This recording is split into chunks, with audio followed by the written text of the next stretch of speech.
Hello guys, magandang hapon.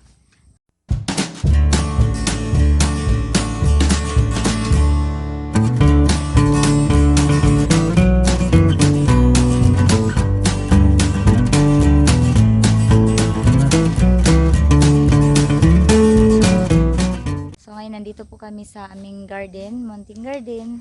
So kami pong apat ang nandito. Dahil tuwing Sabado lang po talaga kami magkakasama dito kasi pasukan, tapos si Dante hindi po siya pwedeng siya lang dito araw-araw. So ayan, ano siya, para na sa palian na.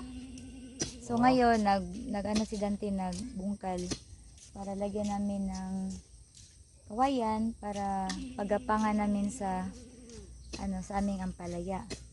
So ito nalagyan na namin ng pagapangan yung aming sitaw. So, ito po yung aming sitaw. Ayan guys. So gumagapang na siya. Ayan, nilagyan ko siya ng mga ganito para dito siya gagapang.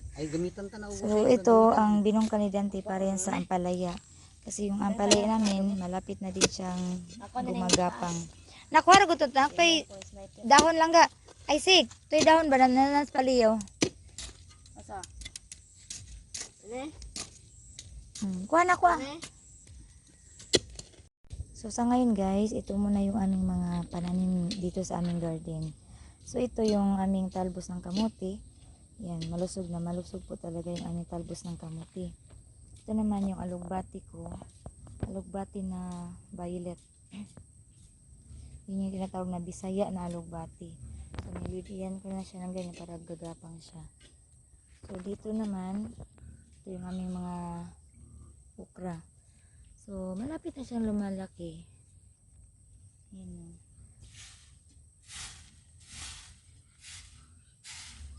Sampung ano lang siya, 10 puno lang siya.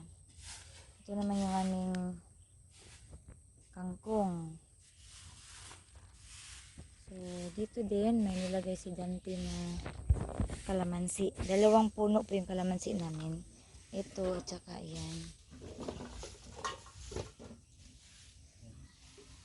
So ito yung aming kangkong. Naka-harvest na po ako ng isang harvestan pa lang ito guys. 5 ganun ba. Yung tag 10 pesos ang benta namin doon. So ito yung aming kalamansi. Ito naman yung aming alugbati. So naka-harvest na din ako nito. 4 na yung ganun ba yung bugkos. So ngayon naman, ayan, malalaki na naman yung mga dahon. Ito yung aking sibuyas dahon. So may nilagay din ako sa paso, saka sa sa lupa din. Pero hindi pa talaga siya nagbo-boom, sabi? Hindi pa lumalago.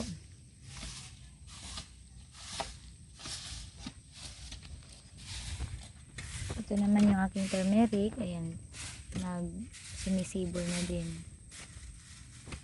5 yan. Ito yung hindi turmeric, hindi pa siya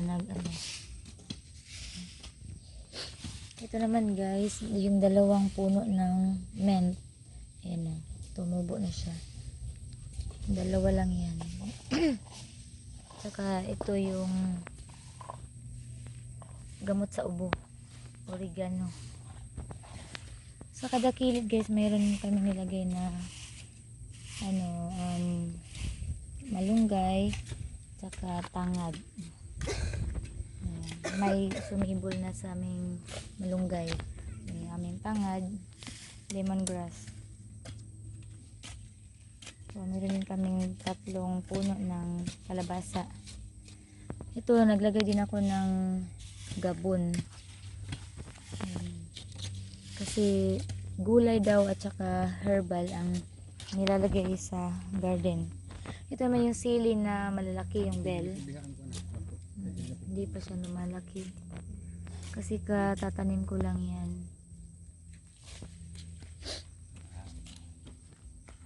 Ito naman yung aming talong. So isang dosena lang to guys.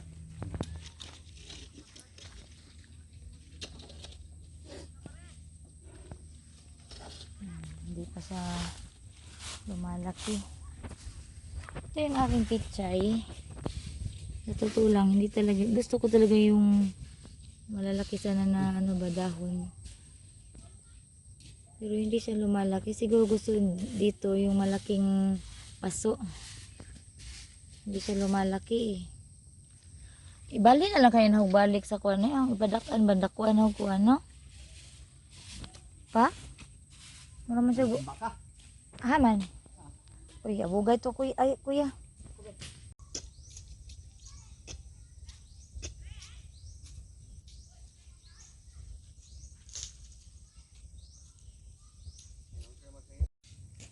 Ano, Jay? Ano, Jay?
Try na to tong sugar upuan. Baking soda.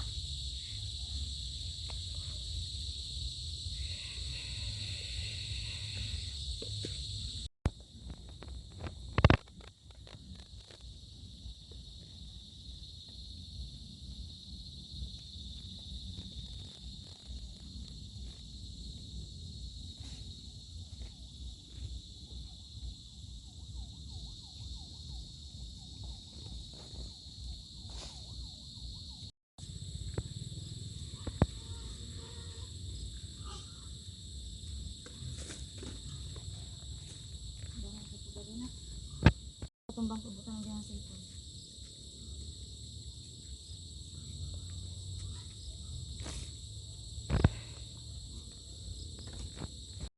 Yan guys. Natapos ko rin na transplant na naman yung mga alugbati ko. So natapos ko din. Binalik ko na lang siya. Tapos nilagyan ko na siya ng maraming manure. Yan guys. Sana tutubo na to siya ng malaki.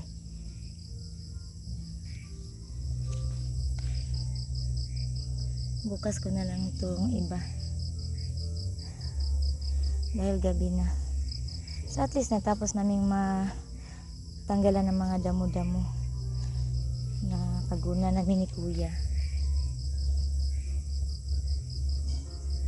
So ayan, hanggang dito na lang po muna ang aming vlog. So thank you sa inyong panonood. Dahil gabi na, bukas ko na lang po ito i-continue.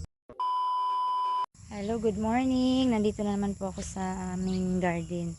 So kagabi na tapos po talaga ako dito ay gabi na. So ito okay naman po na nalinisan na namin yung mga garden namin. Tsaka mag-harvest lang po ako ngayon ng kangkong dahil magdadala po ako ngayon sa church. Kasi every third Sunday magdadala po kami ng mga, doon kami magtanghalian sa simbahan. Kaya mag-harvest ako dito para yun po ang dadalhin ko. Yung iba magdadala din ng ibang mga ulam. Saka ang akin ay kangkong. Saka bibigyan ko din si pastora ng kangkong. Mag-harvest tayo ng kangkong dito sa aming garden. So magandang umaga. So ayan na po ang aking pechay. 2 beses ko na itong palipat-lipat. So baka lalaki na to. Kasi nagbungkal ako ng malaki tapos nilagyan ko ng manure.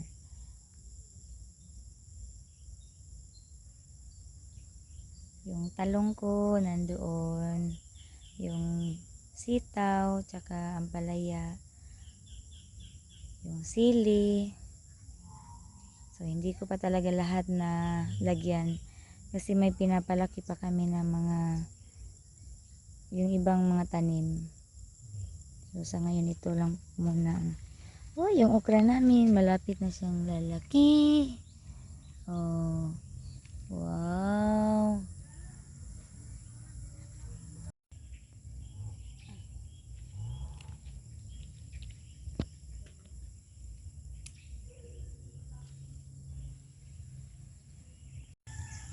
Totoo nga pala guys, ang saya pag meron kang mini garden tapos ang lulusog ng mga halaman na tinatanim mo ba. So, ito guys na talagang nasisiyahan po ako sa mga pananim namin dito. Sana tuloy-tuloy lang po talaga itong aming garden. Kahit wala na pong contest. So, ito sana ganun pa rin po yung aming gagawin. So, happy ako sa aming garden ngayon. So, hindi pa lang tumubo talaga yung aming mga talong. So, ito na yung na-harvest ko na kangkong. So, ang iba nito ay lutuin ko. Tapos, ilalagay namin, ay dalhin mamaya namin sa simbahan. Tapos, bibigyan ko din si pastor. So, naka-harvest na naman ako. Pangalawang harvest ko na po ito sa amin.